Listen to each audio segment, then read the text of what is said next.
we're looking at the ideal phase of this technique, and so I just want to take a second to address that, because this concept of the ideal phase, I think, is something a lot of people get confused with. If you approach your self-defense techniques, if you approach learning the ideal phase of a technique and you look at it as if it's teaching you what you can expect when everything goes perfect, you're going to be in for a rude awakening, because guess what? Nothing is ever going to go perfect in a self-defense situation in life. So is there a value then in learning the ideal phase of a technique? Should we just skip that? Well, I would contend that there is.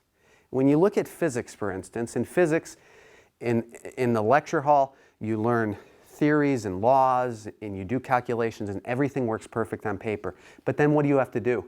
You have to leave the lecture hall, you have to go to the lab, and you have to conduct experiments. And in doing so, you're going to become aware of different variables that are going to affect your result that you didn't account for in the initial calculations.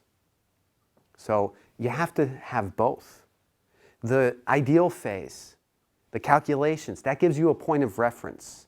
That helps you develop an understanding of the concepts of the principles that are at work. But don't get stuck in the ideal phase. You have to move beyond that. You have to go to the lab. You have to do the work.